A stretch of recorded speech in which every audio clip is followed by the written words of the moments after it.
नमस्कार दोस्तों, आप सबका सनातन धर्म चैनल पर बहुत बहुत स्वागत है। दोस्तों, वैसे तो सनातन धर्म में प्रत्येक व्रत और त्योहार का अपना विशेष महत्व होता है। इन्हीं में से एक है अनंत चौदस व्रत। यह व्रत भाद्रपद शुक्ल पक्ष की चतुर्दशी तिथि को रखा जाता है।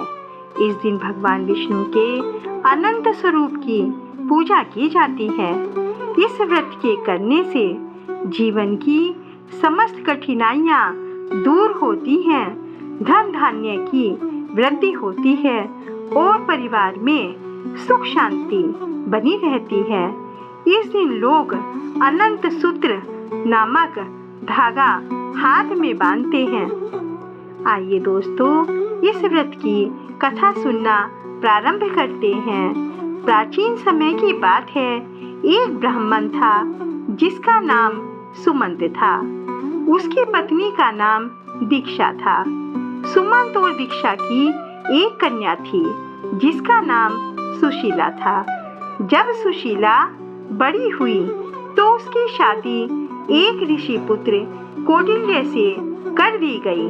विवाह के उपरांत सुशीला अपने पति के साथ मायके से ससुराल जा रही थी।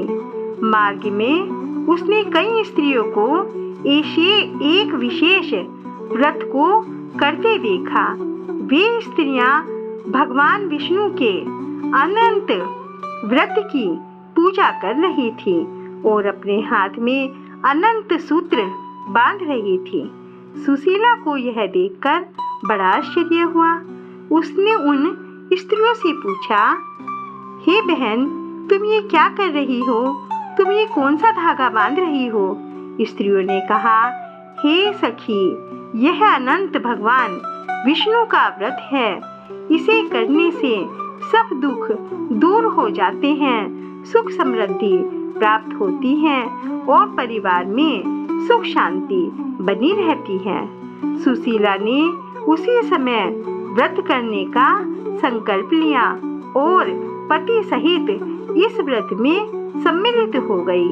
उसने भगवान अनंत की पूजा कर हाथ में अनंत सूत्र बांध लिया। भगवान की कृपा से कौटिल्य और सुशीला के जीवन में धीरे धीरे सुख और समृद्धि बढ़ने लगी। दोनों के पास धन धान्य और समृद्धि आ गई। लेकिन कुछ दिन बाद एक दिन कौटिल्य ऋषि ने अपनी पत्नी सुशीला के हाथ में बंधे अनंत सूत्र को देखकर पूछा, यह धागा क्यों बांधा है तुमने? इसमें क्या शक्ति है? सुशीला ने बड़े श्रद्धा भाव से उत्तर दिया, हे पति देव, यह भगवान विष्णु का अनंत सूत्र है। इसे बांधने से भगवान का आशीर्वाद मिलता है। लेकिन कौटिल्य ने इसे मात्र एक धागा मानकर तिरस्कार पूर्वक खींचकर उसे फेंक दिया। यही उनकी सबसे बड़ी भूल थी। जैसे ही उन्होंने अनंत सूत्र का अपमान किया, उनका जीवन बदलने लगा। धीरे धीरे घर से सुख समृद्धि और धन धान्य समाप्त हो गया। भोजन तक की कमी आ गई। अब कौटिल्य ऋषि को अपनी गलती का एहसास हुआ। वे जंगल की ओर निकल पड़े और अनंत भगवान की कठोर तपस्या करने लगे।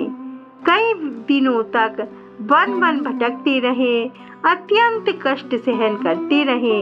अंत में भगवान विष्णु को उनके सामने प्रकट होना पड़ा। भगवान विष्णु बोले, हे कौटिल्य, तुमने मेरे अनंत सूत्र का अपमान किया है, उसी का परिणाम तुम्हें मिला है।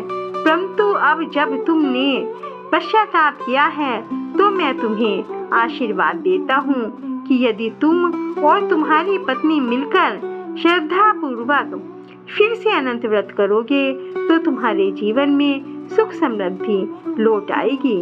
कौटिल्य और सुशीला ने पुनः श्रद्धा भक्ति भाव से अनंत व्रत का पालन किया। भगवान विष्णु की कृपा से उनके सारे कष्ट दूर हो गए और उनका जीवन पुनः सुख शांति और समृद्धि से भर गया। दोस्तों, इस व्रत को करने से पारिवारिक कलह कलेश सब समाप्त हो जाते हैं, धन धान्य की वृद्धि होती है और जीवन में आने वाली समस्त बाधाएं दूर हो जाती हैं। अनंत भगवान की कृपा से मोक्ष और सद्गति की प्राप्ति होती है। इसीलिए अनंत चतुर्दशी व्रत को अत्यंत फलदायी और मंगलकारी माना गया है। दोस्तों, यदि आपको ये कहानी अच्छी लगी है तो प्लीज़ मेरे चैनल को लाइक और सब्सक्राइब करना बिल्कुल ना भूलें। दोस्तों, यदि आपको ये कहानी अच्छी लगी है तो मैं आपका बार बार धन्यवाद करती हूँ। इस कथा को सुनने के लिए आप सबका बहुत बहुत धन्यवाद। थैंक यू दोस्तों। फिर मिलते हैं अगली कहानी में। तब तक के लिए बाय बाय।